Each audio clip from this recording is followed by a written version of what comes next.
मेरा जय जिनेन्द्र। आज हम सबको जिन सहस्रनाम जी के 10वें अध्याय का 9वां और 10वां पद्य पढ़ना है, उसके पहले आइए मंगलाचरण। ओम नमः सिद्धेभ्यः स्वयंभुवे नमस्तुभ्य मुत्पाद्यात्मानमात्मनि स्वात्मनैव तथोद्भूत वृत्तये चिंत वृत्तये। पंच परमेष्टि भगवान की जय। आइए उच्चारण करते हैं पद्य नंबर 9 का। आप स्क्रीन पर भी देखेंगे और मैं उच्चारण सुनेंगे भी। लोकोत्तरो लोकपतिर।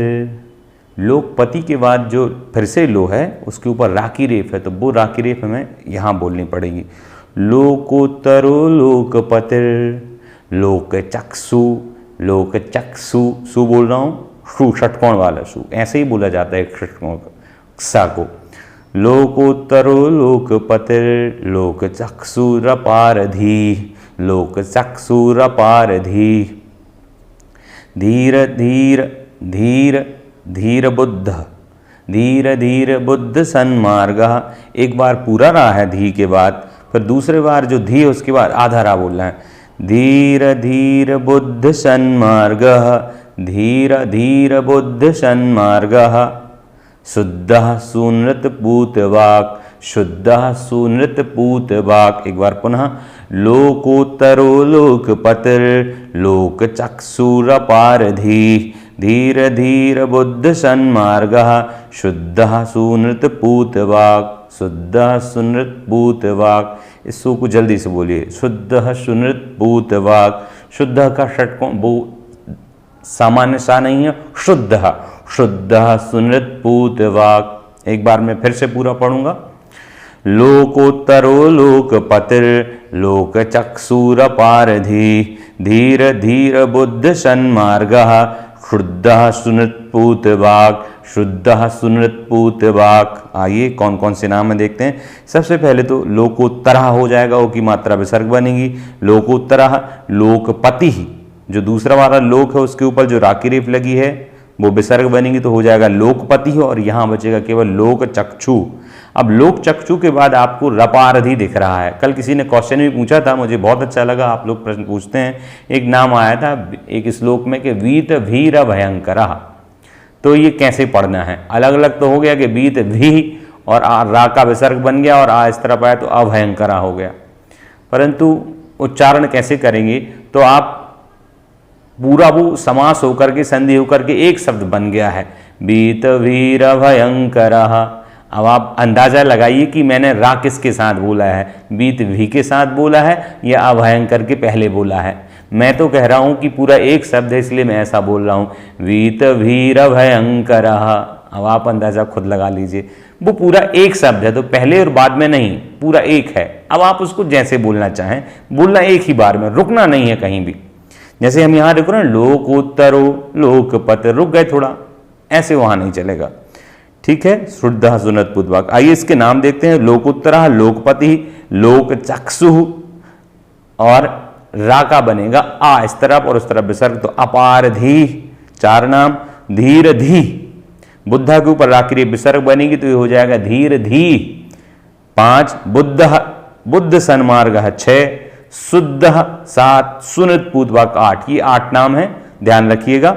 आइए इसका अर्थ समझते हैं। लोकोत्तरो का लोकोत्तरः पहला नाम है, 2 शब्द इसमें, लोक धन उत्तर, गुण संधि हो गई, लोकोत्तर बन गए। जैसे पर धन उपकार परोपकार, ऐसे लोक धन उत्तर लोकोत्तरः। अर्थ क्या है, लोक, तीनों लोक में आप उत्तम हैं, उत्तर हैं, मतलब सबसे बड़े हैं, श्रेष्ठ हैं, इसलिए आपका नाम लोकोत्तर आया, उत्कृष्ट हैं आप। उसके बाद लोकपति, तीनों लोकों के पति हैं, स्वामी हैं, इसलिए लोकपति। लोकचक्षु, लोकचक्षु से मतलब क्या है, तीनों लोकों में सर्वश्रेष्ठ ज्ञानी आप ही हैं, आप ही संसार के लोगों को तरने का अच्छा सच्चा मार्ग दिखाते हैं, इसलिए आप लोकचक्षु हैं। आप अपने ज्ञान से पूरी दुनिया को देख सकते हैं, इसलिए आपका नाम भी लोकचक्षु हुआ। इसके बाद अपारधी नाम निकलेगा, इसको अच्छे से समझिएगा। 3 शब्द हैं, यूं समझते हैं, आ, पार और धी। देखो, पार मतलब होता है किसी जगह को पार कर लेना, या पार मतलब कुछ अंत हो जाना किसी बात का। जैसे मैंने नदी पार कर ली, तो नदी कहीं ना कहीं समाप्त हो गई है, इसलिए तो मैंने उसको पार कर लिया है। अगर आप पार नहीं कर पाए हैं, इसका मतलब वो नदी अपार है। तो पार मतलब लास्ट है कुछ उसका, और अपार मतलब इतनी है कि उसको पार नहीं किया जा सकता। तो आप भगवान अपार धी मतलब बुद्धि, ज्ञान, प्रज्ञा, ये सब एक ही शब्द हैं। तो आप अपरिमित अनंत ज्ञान वाले हैं, इसलिए आपका नाम ही क्या है? अपार धी। ठीक है, आइए अब अगला नाम देखते हैं। धीर, अपार धी हो गया, अनंत ज्ञान वाले हैं। फिर आया धीर धी, वही धी वाला, अपार धी आ गया था, अब धीर धी आ गया। धी दोनों जगह कॉमन है। धीर मतलब धैर्य बुद्धि वाले। ऐसा नहीं कि जैसे कुछ लोगों के पास ज्ञान होता है तो आवेग भी होता है। जैसे बहुत ज्ञानी व्यक्ति से कोई कम ज्ञानी या मूर्ख व्यक्ति कुछ पूछे 2-4 क्वेश्चन तो वो खेद खिन्न हो जाता, परेशान हो जाता है कि इतने सरल सरल क्वेश्चन मुझसे पूछ रहे हो। तो बुद्धि के साथ साथ आवेग, घमंड भी आ जाता है कई बार। परंतु आप ऐसे अनंत ज्ञान के धारी हैं, दुनिया में सबसे ज़्यादा ज्ञान, अनंत ज्ञान आपके पास है, फिर भी आप में कभी दुर्गुण नहीं आए, ईर्ष्या घमंड नहीं आया। धीर, धैर्य भी आपके अंदर है, धैर्य, अनंत धैर्य है। उसके बाद आया बुद्ध। बुद्ध सन्मार्ग है, पूरा एक नाम है, 3 शब्द है। बुद्ध सन्मार्ग, बुद्ध सन्मार्ग। मार्ग कैसा? सत मतलब अच्छा, श्रेष्ठ, सर्वश्रेष्ठ, सर्वोत्कृष्ट मार्ग को बुद्ध मतलब जो जान गया है। तो हे जिनेंद्र, आप सर्वश्रेष्ठ मार्ग को जान चुके हैं, पहचान चुके हैं और उस पर चल भी चुके हैं, इसलिए आपका नाम है बुद्ध सन्मार्ग, सच्चे मार्ग को जानने वाले। फिर आया शुद्ध, आपको नाम शुद्ध बोल दिया क्योंकि आप शुद्ध हैं, आपको किसी से भलाई नहीं, किसी से बुराई नहीं, आत्म कल्याण में मग्न है, लीन है, तल्लीन है, इसलिए आपका नाम है शुद्ध।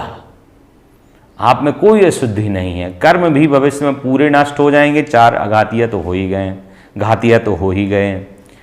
अब आया नाम सुनृत पूतवाक, इसमें भी 3 शब्द हैं। सुनृत, सुनृत मतलब अच्छे वचन, सत्य, सुनृत मतलब सत्य, और सुनृत पूत, पूत मतलब पवित्र, और वाक मतलब वाणी या वचन। तो सत्य और पवित्र वचन को धारण आप करते हैं। आप जो वाणी, जो आप दिव्य ध्वनि से ज्ञान लोगों को मिलता है, वो सत्य होती है, पवित्र होती है। क्या होती है सत्य और पवित्र? वाणी आपकी। इसलिए सत्य और पूत मतलब पवित्र, वाक मतलब वाणी वाले। तो नाम हो गया सत्य पूक सुनृत पूत वाक। आशा है आपको इस श्लोक के नाम समझ में आए होंगे। अगला श्लोक देखते हैं। उच्चारण, प्रज्ञा, ध्यान से, प्रज्ञा पारमितः प्राज्यो, प्रज्ञा, प्रज्ञा पारमितः प्राज्यो, प्रज्ञा पारमितः प्राज्यो, यतिर्नियमितेन्द्रियः। इसको फिर से देखेंगे। प्रज्ञा, प्रज्ञा पारमितः प्राज्यो, यतिर्नियमितेन्द्रियः, यतिर, यतिर्नियमितेन्द्रियः, यतिर्नियमितेन्द्रियः, भदन्तो भद्रकृद् भद्रः, भदन्तो भद्रकृद् भद्रः, कल्पवृक्षो वरप्रदः, कल्पवृक्षो वरप्रदः, बा नहीं हुआ, कल्पवृक्षो वरप्रदः। एक बार पूरा, प्रज्ञा पारमितः प्राज्यो, यतिर्नियमितेन्द्रियः, भदन्तो भद्रकृद् भद्रः, कल्पवृक्षो वरप्रदः। अर्थ देखते हैं, नाम कौन कौन से हैं। पहला नाम है प्रज्ञा पारमितः, ये पूरा एक नाम है, ठीक है। फिर उसके बाद नाम आया केवल प्राज्ञा, ओ की मात्रा विसर्ग बनेगी तो हो जाएगा प्राज्ञा। फिर अगला नाम बनेगा यति, अभी अभी 3 नाम हो चुके हैं। फिर आएगा चौथा नाम नियमितेन्द्रिय, ये पूरा एक नाम है, 4 नाम हो गए। भदन्तः 5, भद्रकृद् 6, ये भद्रकृद् एक नाम हो जाएगा। फिर उसके बाद भद्रः 7, और कल्पवृक्ष 8, और वरप्रदा 9, ये 9 नाम इसमें हैं। आइए एक एक का अर्थ देखते हैं। प्रज्ञा पारमितः, प्रज्ञा मतलब ज्ञान। और देखो इसका अर्थ निकालने के लिए आपकी पुस्तक में हो सकता है अलग तरीके से निकाला हो, दोनों तरीके से अर्थ निकाल सकते हैं। प्रज्ञा और अपार की संधि करेंगे तो प्रज्ञा पार हो जाएगा। तो प्रज्ञा का कोई पार नहीं है और वो अच्छी प्रज्ञा है। मित, मित मतलब एक तरह से अच्छी लगने वाली। तो क्या निकल रहा है? प्रज्ञा पारमितः, जो प्रज्ञा है वो केवल कोई पाठ हम याद कर लेते हैं तो वो केवल याद नहीं किया आपने, उसमें आप पारंगत हैं, निपुण हैं। पारमिता लिखा है ना, जो प्रज्ञा है दुनिया की सर्वश्रेष्ठ, उसमें आप निपुण हैं, पारंगत हैं। इस अपेक्षा से भी यह अपार ज्ञान के धारी, इस अपेक्षा से भी प्रज्ञा है अपार। ठीक है, इसको सरल तरीके से लेंगे तो प्रज्ञा में पारमित हैं, निपुण हैं, पारंगत हैं, ऐसे आप प्रज्ञा पारमिता। फिर अगला नाम आया प्राज्ञा। प्राज्ञा का क्या मतलब है? जो प्रज्ञा से युक्त व्यक्ति होता है ना, उसे प्राज्ञा कह देते हैं। प्रज्ञा अलग नाम है, प्रज्ञा मतलब ज्ञान, बुद्धि, और जो ज्ञान या बुद्धि से युक्त होता है, ज्ञान या बुद्धि से सहित होता है, अच्छी बुद्धि से सहित, उसे बोलते हैं प्राज्ञा। तो आप प्राज्ञ हैं। आप प्राज्ञ क्यों हैं? क्योंकि आपके पास प्रज्ञा है। ठीक है, जैसे किसी की बेटी या कोई का नाम प्रज्ञा है तो उसका स्वामी हो जाएगा प्राज्ञ। प्राज्ञ, प्रा बड़ा और ज्ञा छोटा, प्राज्ञ।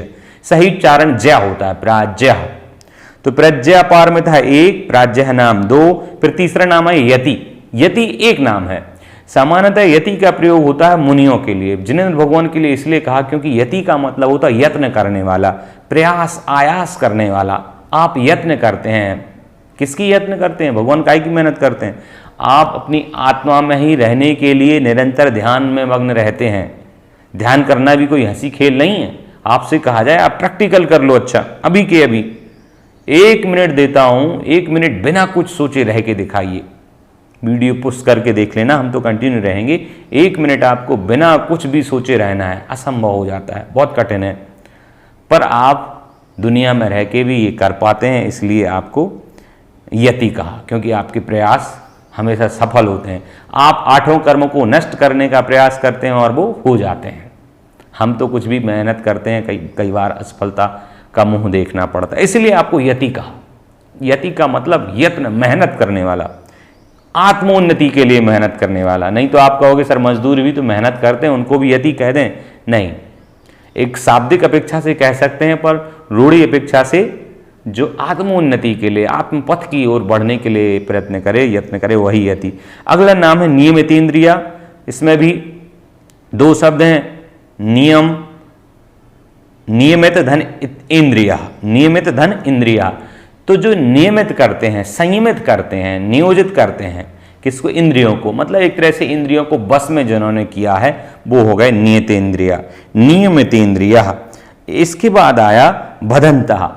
वैसे भदंतः का मतलब होता है इंद्र, धारणेन्द्र, जो भी बड़े बड़े देवता हैं, इन सब के द्वारा आप पूज्य हैं, इसलिए आपका नाम हो गया भदंतः। ठीक है, फिर अगला नाम आया भद्रकृत। भद्र और कृत ये दोनों मिला के एक नाम बनता है। भद्र का मतलब होता है कल्याण, अच्छा, शुभ। जैसे बोलते हैं ना, आप तो भद्र पुरुष हैं। कोई व्यक्ति अच्छा सामने आया तो आप तो बड़े सज्जन पुरुष हैं, भद्र पुरुष हैं। तो ये होता है भद्र का मतलब शुभ, अच्छा, और आप भद्र को करते हैं, इसलिए आपका नाम भद्र हो गया। अगला नाम केवल भद्र भी बोल दिया, आप अच्छा करते हैं इसलिए आप भद्र हैं। जहां अच्छी हिंदी बोली जाती है वहां भद्र नाम आप सुन लेंगे किसी अच्छे व्यक्ति को, अरे आप तो भद्र पुरुष हैं। भद्र पुरुष से मतलब है श्रेष्ठ, अच्छे पुरुष हैं। तो आप भद्र करते हैं इसलिए भद्रकृत, और भद्र हैं तो भद्र आपका नाम भी हो गया। फिर अगला नाम आया कल्प वृक्षो, तो हो जाएगा कल्प वृक्ष। कल्प वृक्ष इसलिए कह दिया आपको क्योंकि वृक्ष किसी का कुछ बिगाड़ते नहीं हैं, हमेशा हरदम कुछ ना कुछ दूसरों को देते हैं। छाया हो, लकड़ी हो, फल हो, दवाइयाँ हो, हर छोटी से बड़ी जरूरत की चीज़ें वृक्ष से पूर्ति होती है। दूसरा, अगर पौराणिक अपेक्षाओं से देखा जाए तो कल्प वृक्ष वो होते थे जिनके सामने जाकर के जो आप कल्पना करो, जो मांगो, जो इच्छा करो, वो आपको वो दे देते थे तृतीय काल तक। इसलिए आप से, आपकी भक्ति से इच्छित वस्तु की प्राप्ति होती है, इसलिए आपका नाम क्या कह दिया? कल्प वृक्ष। इसके बाद नाम आया वरप्रदाह। वरप्रदाह का मतलब क्या है देखते हैं। वर, वर मतलब कोई इच्छा। वर का मतलब वैसे होता है श्रेष्ठ, सर्वोत्तम, या वर का मतलब दूल्हा भी होता है।